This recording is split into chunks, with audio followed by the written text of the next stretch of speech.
Hi, I'm Miss Lydia from the Boston Library. Thank you for joining me for our Craft Friday project. I hope everyone had a wonderful Thanksgiving. Today we are moving on to some Christmas gifts. So these are some items made from recycled books that you can give out as Christmas gifts. These are the two projects that we're going to go over today. So the one is the hanging book here, and the other is going to be the vase at the base of this. We did the paper flowers in a previous project, so I'll link that video in the bottom as well so that you can see how to make the flowers if you want the full vase with the flowers to give away. So our supplies needed obviously include books. We're going to start with the hanging book. I'll show you how to make that first.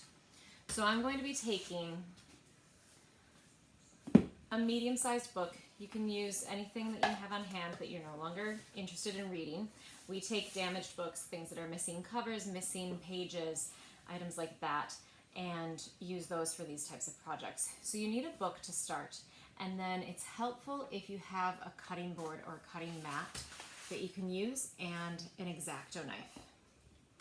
You're also going to need some string and some glue. It's easiest to do this with a hot glue gun because you're going to be gluing lots of different shapes, spirals, and loops for this book. Our first step is to cut the book block away from the book cover. This is a step that if you're doing this project with kids, you absolutely have to take over because it does involve using either an exacto knife or some scissors. You have to cut. So I'm opening it up to, you can start either at the front or the back. So I have my back cover open, and what I'm going to try to do, sometimes you can kind of do this a little bit manually if you rip a little bit.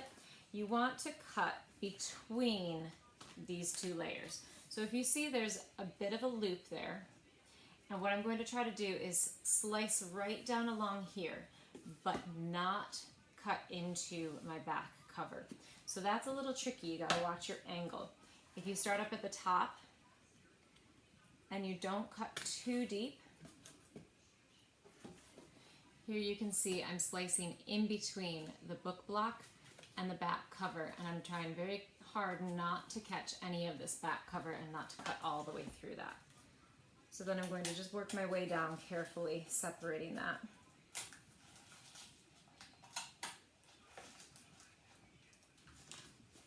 Once I've separated that, it's going to look like that, and then you're going to do the front part of it too. Again, if you take it slow, if you do happen to nick the back cover, it's okay. It's not the end of the project.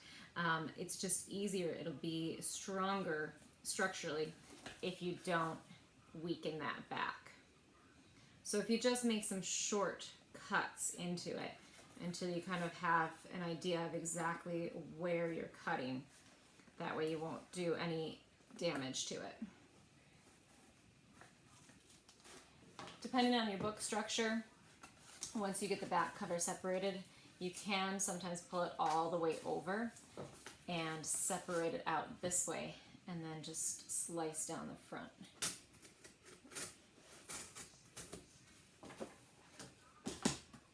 So then I'm left with my cover and my book block. The next thing I'm going to do, this is an optional step. If you want your book to be pretty strong, you can take a piece of cardboard and reinforce it. So what I'm going to do is cut a piece of cardboard the same size as my spine, and then I'm going to glue that in there. If you happen to have a straight edge like this, it will make the project quite a bit easier. You can just line up that edge and use your exacto knife to cut out a nice straight piece for your spine. When I have my cardboard piece cut to size, I'm going to take my hot glue and glue that down. I want to make sure that I made it the right size and my pieces will still hang down like that. And then once that's glued down, I'm going to make a hole in the center. So again, using my exacto knife, I'm going to cut an X in the middle, and then I'm going to make sure that that goes all the way through.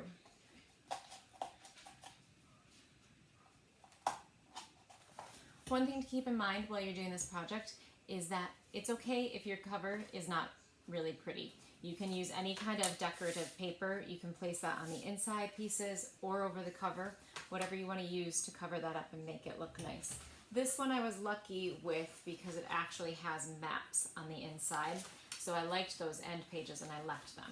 I've also done several where I do some kind of a decorative paper in the middle and then also a decorative cover, and that's what I'm going to do on this one. So now would be a good time, if you want to add those end pages, glue those down, add any kind of a cover. This is going to be the easiest point to work with that.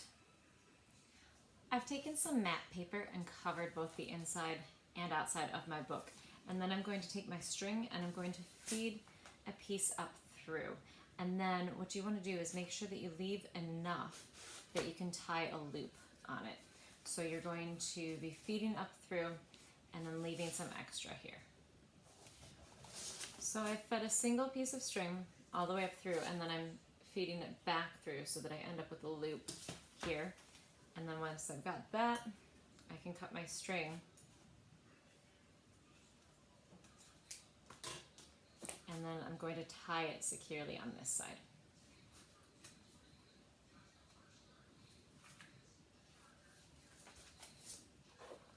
Now, depending on how big you made your hole, you might need to make a few more knots. The other thing that you can do to make sure that your string doesn't pull through is to also feed it through the next step. So what we're going to do is take those pieces of paper that we cut out earlier, and I'm going to take a few pages from here. So it doesn't really matter which part of the book I'm using, but I'm going to cut out a section of it.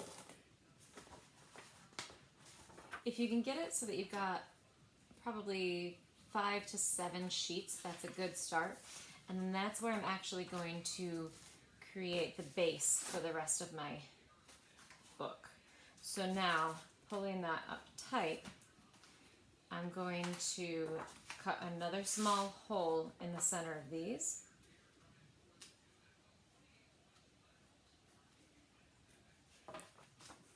And then I'm going to feed the string through that hole as well. And now this is where I'm going to kind of create my base. So what I'm going to start with is essentially a fan shape. So I'm going to take one piece and I'm going to glue it all the way over to the inside edge and create a loop. And then I'm going to flip to the back and I'm going to do the same thing.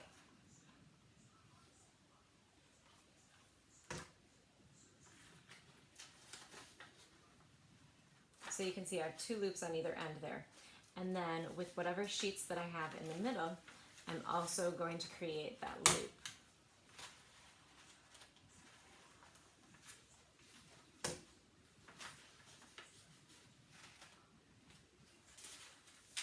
And then I'm left with something that looks like that.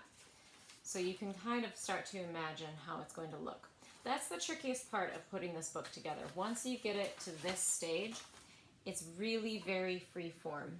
And basically what I'm going to do is take a bunch of sheets from my book block and I'm going to create a number of loops just like that, and also some spirals.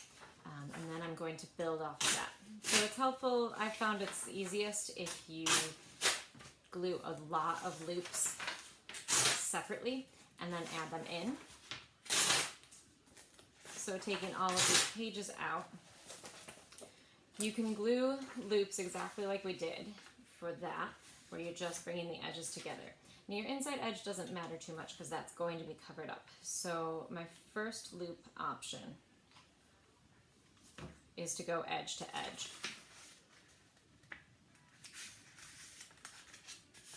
And end up with a loop like that. You can also create them by running a line of glue closer to the center of your page and only looping part of it.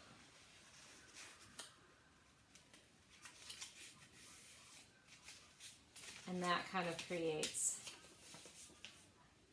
a mini loop. And as you go, you're going to be then gluing these pieces in.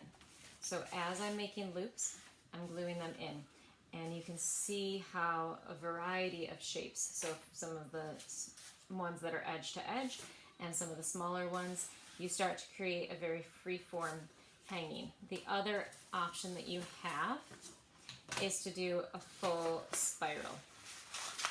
So just a circle.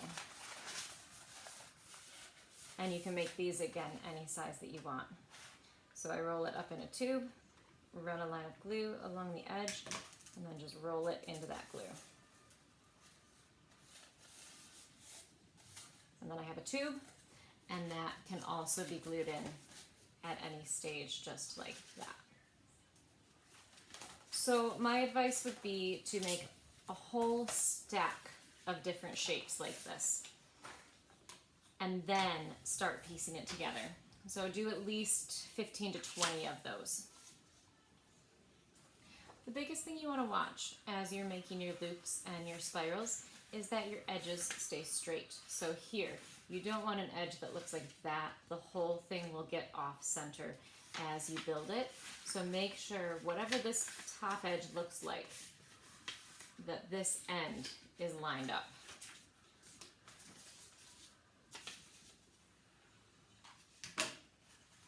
Once I have a whole stack of loops and spirals made up, I'm going to start gluing them in. I can always make more. The same advice goes for this step. You want to try to keep your edges even. So if you end up feeding them in and one of them's way off, your whole book is going to start to tip. So you don't need to be symmetrical here. You do want it to be fairly freeform, but you want to keep those edges lined up. So you can just stick one in and then kind of make sure that you're evening that out. So you're going to run a line of glue along your edge, figure out where you want to stick that in, line up your edges, and press it in. And I'm just going to build off of that.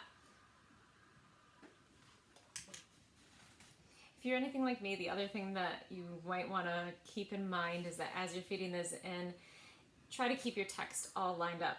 Even though you're not going to be reading it, if there's one of them that is upside down, all the others are facing one way, it might bug you. So that's one thing to also keep in mind as you're building this. Another thing that I tend to do is you can flip this over fairly frequently as soon as you know that your glue is dried and see how it's hanging. So you can see, you can stop this at any time. You can build the book as big or as small as you want. What I tend to do is focus in on 2 to 3 points that I'm building off of. So once I've got my base that's going to fan the book out, then you can see I start to have these two shapes that are hanging down. I'm going to build off of those in a free-form manner so that they will kind of curl around a little bit. I'm very careful not to keep anything symmetrical because it starts to look funny. You actually really want this to be very free-form. You can also see that when it's sitting in front of me, it looks nothing like it looks when I turn it upside down and hang it. Like I said earlier, you can stop this at any point. So you could continue to grow this and you can make it as long as you want or as wide as you want. If you keep adding layers underneath here, your book will continue to go out, so you'll get a fatter book at that point. I like to have it, again, so that it hangs with one piece coming down a little bit lower like this, and you can see how it kind of curves around as well. It's very forgiving, so again, as long as you line up that edge here, it will hang in a really organic sort of way. So there is our first book project finished. Our next book project for the vase also involves that same first step. So we have our book and you're going to remove the book block from it. This one, you don't have to be as careful about the cover because we're actually going to discard the cover after I've got my book block off.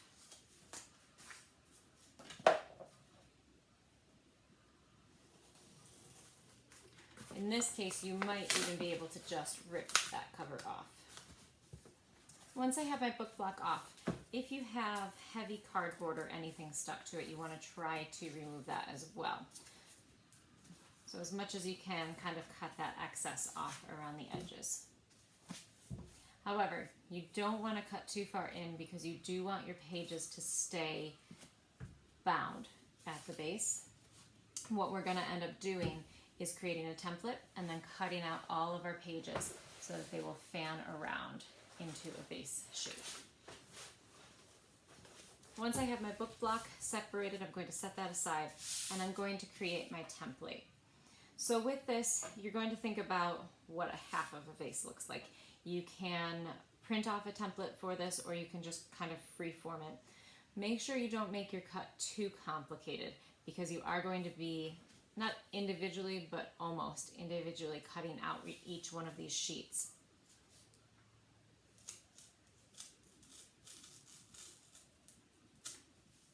You also want to make sure that your template will fit on your book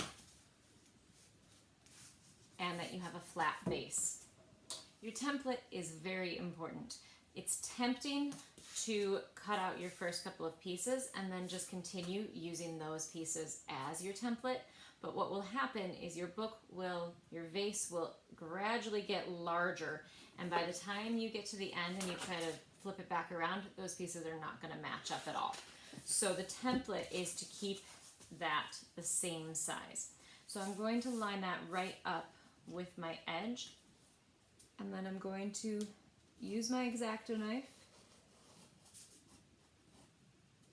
and I'm going to cut through a number of pages at a time. If you don't want to use the exacto knife, you can trace your template with a pencil and then use scissors to do it. And then what you're going to do is, once you've gotten a few pages like that, you're going to flip them over, line up your template, and do the same thing again. So then it's time consuming, but I'm just going to continue to do that a few pages at a time, lining it up, tracing my template, and cutting out sheets. And then you can also check to see if you get off, you can trim a little bit around those edges. And you're going to continue to go all the way through the book. So this is going to be dependent on the size of the book that you choose. I chose a fairly large book. You don't need to use one this big. You can use something quite a bit smaller, but you do want to get enough pages so that when you lay it out and you fan it out, it will be evenly distributed. Once you've finished cutting out that shape through the whole book, you'll have something that looks like this. I did have to trim up the top edge, so I ended up with like a little spike there, and I just had to cut that off so that it is flat across the top and the bottom. And then I'm going to take my hot glue gun and I'm going to twist this spine around and try to get it to meet in a perfect circle in the back there. Once I have the glue down on that, I am going to hold it for a second, make sure that my glue is really dry there. Once that seems secure, you'll notice you have a little bit of a gap here in the back. I'm going to take those last couple of pages and I'm also going to glue those together. Ideally, you end up with a nicely fanned shape like this. You may end up with some gaps around it depending on the shape of the book. And if you want to get it perfectly evenly spaced, you can make a cardboard base like that and then go around and glue pages to the bottom. You don't have to glue everyone, but you can glue them so that they're evenly spaced around. Or you just make that the back. And then you should have a center in there if you've used a large enough book that you can stick some stems of flowers down. You can use fake flowers. You could make some paper flowers. Like I said, I will link that in the bottom so that you have access to that craft project as well. You can leave it just like this, or you can also take a really light coat of spray paint and go over it so that you end up with a little bit of a color like this one has. So here you have a couple of easy craft projects. They're slightly time consuming but not hard to do, that you can make for gifts. If you have any questions, let us know. We'll try to help you out. I will link the craft video for the flowers as well, so you can make those if you want to finish out the vase that way. We hope you enjoyed this week's craft project, and we'll see you next week.